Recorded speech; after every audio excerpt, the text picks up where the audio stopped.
One of the bombshells is threats on my life from a Michigan governor candidate who is obviously running for governor in Michigan. He organized this big march in Dearborn, Michigan, and I hate to continue this Dearborn saga. I know it's boring the crap out of you guys, but this is one of the more interesting portions of it. So I want to give you some background on what happened in Michigan.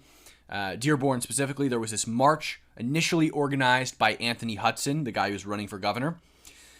It was a march against Sharia law, but then something interesting happened. He went to a mosque and he publicly declared and apologized to the Islamists, claiming that there was no Sharia law in Dearborn, that everyone is treated equally, and he changed the sort of mantra of his march. It was no longer a march against Sharia law, but instead it was a march for unity with the Islamists in the community. Okay, that was then co-opted by Jake Lang, who came and he continued to march against the Islamification of the United States and Sharia law in Dearborn. But what was interesting is, despite the fact that Anthony Hudson had done this whole public apology tour and claimed that he was wrong and misguided and all this, I'd had a phone call with him the night before the march where he told me that he actually did believe that there was Sharia law in Dearborn, Michigan, and that he was lying so that he could get into mosques, and it was just this big game of chess, and he was the the gamekeeper. He knew what he was doing, and he was just outsmarting all of these people, and that he was going to let him have it at the Dearborn City Hall the night of the march. Well, then the march happened, and it was a constant flurry of violence, okay? Non-stop violence. I was pepper sprayed, maced. Jake Lang was punched in the face repeatedly. There were lots of people that weren't really affiliated with either side. They weren't on Anthony Hudson's side. They weren't on Jake Lang's side. They were just against what was happening in Dearborn, and they were attacked repeatedly. The Dearborn police watched it happen, and they did nothing about it. Anthony Hudson then got to the city council meeting, and he again capitulated to the city council. He again bent the knee and sided with them over the people that had been viciously assaulted in the streets of Dearborn. And this guy's running for governor. Okay, so I'd recorded that phone call that him and I had the night before where he admitted he was lying, etc., and I wasn't going to release it. And then after the city council meeting, when he sided with them again, I was like, maybe I should release this phone call, but I don't know. I don't know if I want to. I don't know if it's the right play. I don't know if it's smart. I don't know if he deserves it. And then he started online siding with the Islamists, like radical Islamists, and slandering Jake Lang, siding with the same people that were slandering me, doing irreparable damage to the stories we were telling about brutal assaults and violence in the streets of Dearborn. And like I said, I'm not on either side. I think Anthony Hudson and Jake Lang are both crazy in their own right. Okay, but the fact of the matter is that Jake Lang showed up peacefully. He didn't touch a single person, and he was repeatedly, brutally assaulted. Okay, and Anthony Hudson is siding with the people who did it or allowed for it. So I want to start by showing you guys the phone call that Anthony Hudson and I had, and then showing you how he responded by threatening violence against me and telling me that he'd run me out of Michigan if I ever came back to the state. Not the qualities you'd look for in governor. And at the time that he threatened me, I immediately realized that I'd done the right thing in releasing that phone call, because what it did is drew out his true colors and showed his character. He's a bad person that shouldn't be governing anything. Okay, thank you for the super chats and subscribes. Another thing, I want to talk about some of the other things we're going to talk about tonight. There was a huge brawl in Portland last night, mace everywhere. Some police officers got bear maced. And then on top of that, I think I've uncovered a pretty big scandal as it relates to accounts online claiming that they're in Gaza and receiving massive amounts of donations as alleged Gazan civilians that are starving and in rubblized homes. I noticed back in September of 2024, there was a lot of TikTok accounts claiming to be Gazan, raising hundreds of thousands of dollars a day. At the time, I had just kind of assumed, well, those people are probably just giving all the money to Hamas. Now I think it's a little bit more nefarious. And I mean, not that that's not nefarious, right? You've seen on Twitter, now Twitter shows where accounts are based. And as it turns out, a lot of the people on Twitter claiming they're based in Gaza and soliciting donations are in Europe or Asia, Egypt, Bangladesh, Indonesia, etc. And I wonder if the same is true for TikTok, because the people on Twitter are also soliciting thousands of dollars in donations. We'll get into it. I'm going to play this phone call from Anthony Hudson real quick.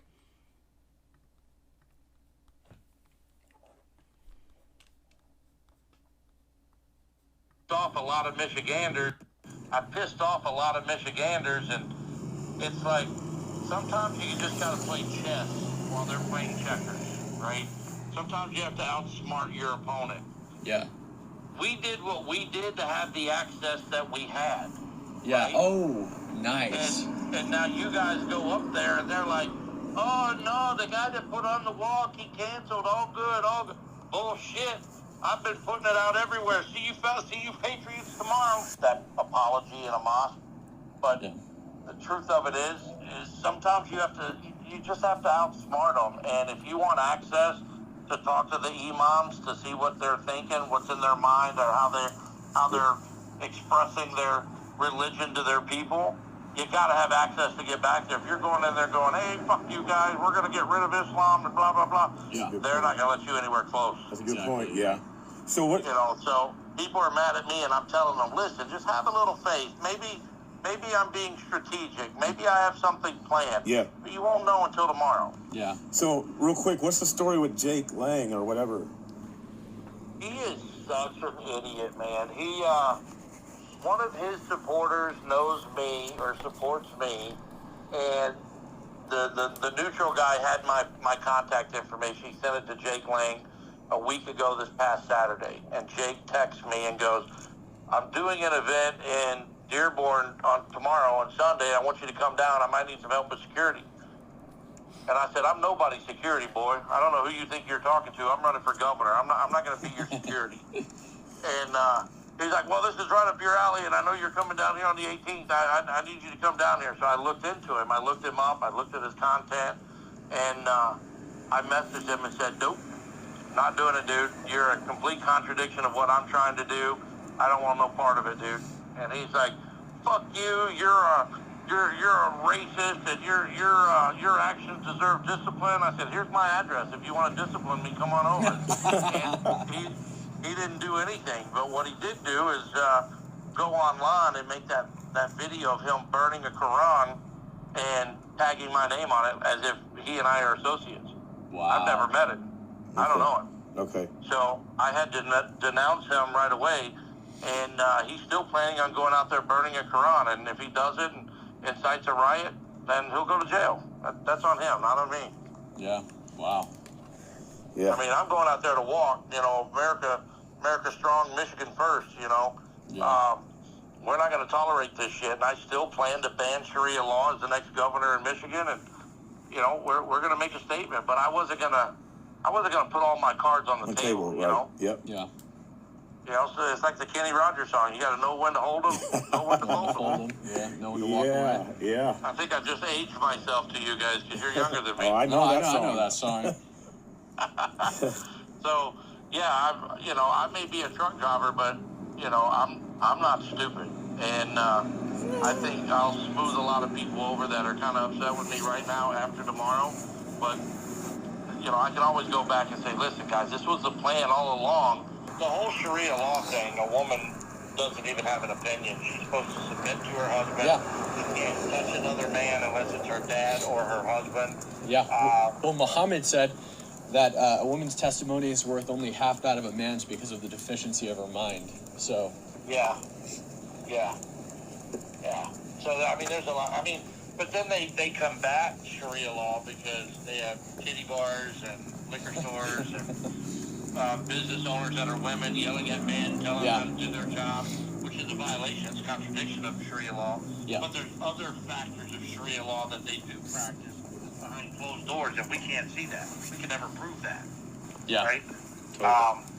So it's weird, and they're frustrated that I said I was going to ban Sharia law, and then I go up there and I say, I'm sorry, there's no Sharia law here. I apologize. And then by doing that, we got to go to 3 more mosques and talk to 3 more imams. So that was Anthony Hudson admitting that he was lying about apologizing and saying there was no Sharia law in Dearborn, Michigan. Now, whether there is Sharia law or not Sharia law is irrelevant. There's definitely a two-tiered justice system in Dearborn, Michigan, even if it's de facto and it's just officers observing certain crimes and deciding when or when not to enforce those crimes based on where that person is from or what they look like. And that absolutely happened. Okay. What matters is whether or not Anthony Hudson believes there's Sharia law in Dearborn, Michigan. And it seems he does. And he lied about what he thinks when he apologized to the Islamists, bent over, and said, there's no Sharia law. Just as he said, oh, there's no Sharia law here. I'm sorry. That's what he said. Obviously, ironic. He's being intentionally ironic there. He's conveying to me that he was lying. He was just, oh, yeah, well, okay, whatever you say. He got in 3 more mosques. Okay. And he said, you'll notice he said, these people, they won't know I'm planning something until tomorrow. Well, his speech in front of city council was about Jake Lang and condemning him. He didn't go after city council hardly at all. He minimized what had happened to us that day, the violent attacks against us. Furthermore, he said that if Jake Lang burns a Quran and incites a riot, he'll go to jail. Why would Jake Lang go to jail? And again, I don't agree with everything Jake Lang says. Why would Jake Lang go to jail because he burned a Quran and other people decided to riot over it? That's not his fault. It's his Quran. It's not somebody else's. It's his property. He can burn whatever he wants. Right? They don't have a right to riot because he burnt a Quran. In the same way that we don't have a right to riot if somebody burns an American flag. First Amendment. I don't like it. I don't appreciate it. I think it's vile and disgusting, but hey, First Amendment protects it. I don't know what to tell you. So this is what Anthony Hudson went on and said on Twitter. This is the message he sent me. And I screenshotted it and I posted it. This is what I said. Michigan governor candidate Anthony Hudson just texted me, threatening violence against me if I ever return to Michigan. This is a Twitter DM. This is in response to me releasing a phone call conversation we had where Anthony admitted he was publicly lying about his opinions on Dearborn, Michigan. You are an effing asshole. I didn't do anything to you. I even checked on you to see if you and your boy were okay when you were getting harassed in Dearborn. That never happened. You getting pepper sprayed in the face was weak. After what you did to me, you're a effing traitor. And the next time I'll show you how a real man handles it, !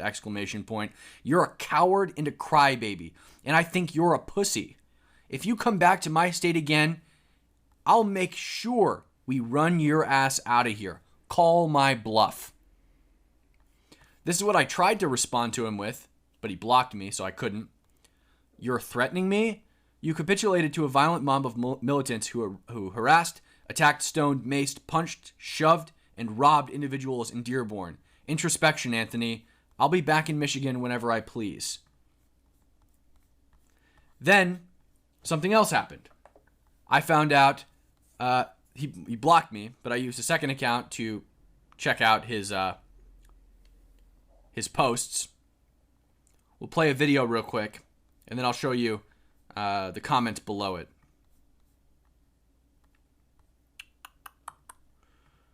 It's actually extremely ironic, his video here. Hear you.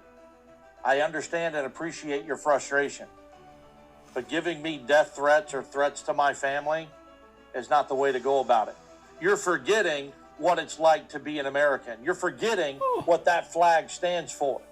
You don't get to pick and choose what rights you want protected under the Constitution. We either protect them all, really, or we just give up and become a socialist country. Really? And that's where we're headed. You also need to remember the platform that I'm running on, which is to eliminate property taxes, state income taxes. We don't care about your platform. Actually, we do care about your platform. Get rid of no-fault car insurance. Get rid of annual registrations with your tag. Put permanent tags on your car. I'm running on a platform that will reform our education, that will get rid of red flag gun laws, and that will tell the rest of the country we're open for business. Yeah, how? So this is just typical. He's like just a typical grimy politician, right? He's like, we're gonna ban taxes. We're gonna bring your taxes down. We're gonna make the education better, and on top of that, everybody gets a free puppy and a free kitten, depending on your preference. And we're gonna hand out ice cream in the streets and brownies. If you prefer brownies, we'll give those out too. And free food, and we're gonna solve world hunger. And we're going to cure cancer while we're at it, okay? That's what we're going to do. Anthony Hudson for governor. We're gonna cure cancer, free ice cream, and then solve world hunger with free puppies. That's my platform. How are we going to do it? I don't know. But we're going to do it. Okay? Okay? And he's up here whining about threats. Threats on him. Let's run it back real quick. To the people of Michigan, I hear you. I understand and appreciate your frustration.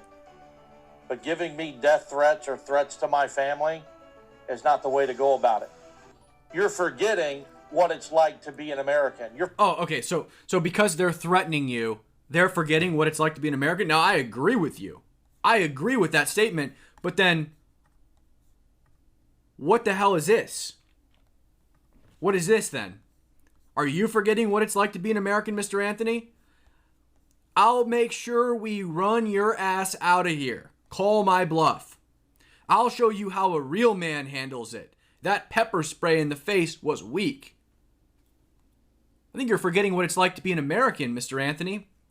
So let's hop right back over here, because there's a lot of comments here. Fortunate Son says, the only threats I see are coming from you. We have known Cam for a while now. That's not his MO. You just popped up out of nowhere, and I'm a Michigan resident, and I never before a couple of weeks ago heard of you. I'm with Cam Higby on this one. And he CCs the message here that Anthony sent me. That message was a promise, Anthony Hudson says. That message was a promise. Doubling down. He's literally doubling down on the threat. Is this... I don't... Okay. So let's just go through this for a second. He also said, I might be a trucker, but I ain't stupid. That's what he said on the phone with me. I don't buy that one. I don't buy that one bit. Because let's run through your thought process here. So, you did irreparable damage to a story that I was telling by lying. I had no choice but to reveal that you were a liar because you did irreparable damage to the truth that I was telling. So I revealed the phone call. I called you out for lying. It went viral, and it did a blow to your campaign. Your campaign that basically didn't exist in the first place. Let's be honest. Okay? It did a blow to your campaign. And so your thought process, your genius, tactician, strategist thought process was, okay, he just did a blow to my campaign. My campaign is suffering because he called me out and proved I was a liar. Politicians lie all the time. They get away with it. So instead of just brushing it under the rug, what I'm going to do is I'm going to go publicly threaten this guy and ruin any chance I might have had of potentially running a successful campaign. I'm going to go... And also, by the way, I know that this guy leaks stuff. I know that I called him and he recorded the whole thing and then released it. So I'm going to DM him that I'm going to hurt him and run him out of my state. I'm going to tell him he's never welcome back in Michigan, and if he does, I'm going to kick his ass. That's your genius strategy that you've come up with. Remember, this guy's a strategist, guys. He thinks he's Donald J. Trump. He's doing art of the deal, art of the campaign over here. You know, absolute freaking brainiac. Maybe this is all part of his plan. Let's be honest. Maybe him threatening to run me out of Michigan and making vague threats on my life is just all part of the plan. His master strategy for winning the election against Republicans that have far more successful campaigns than him and Democrats who win it every time. Maybe that's just his strategy. Or, on the other hand, maybe he's a moron. I'm probably going to guess that he's a moron. And speaking of him being a moron, there's more comments that he's apparently deleted. And this is alleged. All we have is a screenshot. We don't have the actual tweet because he either deleted it or it got taken down. Based Blondie posted this. I have even better text from him. Don't forget this either. He already deleted it, but the internet is forever. Now, if this is true, just remember, this isn't a text. This is a public tweet. And this is about Jake Lang. If you stand with Jake Lang, then you are anti-American and a traitor. You should be charged with treason and hung from a tree. Just me, 240. Thank you for the $20 super chat. I appreciate it a lot. I can't read it right now, but I'll have BP. Maybe BP can send me screenshots of the super chats I can't read, and I can read them at the end. So So if you stand with Jake Lang, you're an anti-American traitor. You should be charged with treason, hung from a tree. Maybe this is also part of the genius strategy that Anthony Hudson's got going on? I'm not sure, but just remember, guys, he's playing 4D chess. We have no idea what he's got up his sleeve next. Maybe he'll join the KKK. We don't know what he's going to do. Maybe he'll declare himself publicly a Nazi. I don't know. Maybe he'll post a nude selfie. We don't know what this guy has planned next. It could be anything. He's a genius. We don't know what he's going to do. Whatever it is, he's going to win him the election, though. That's for sure. This guy's a moron.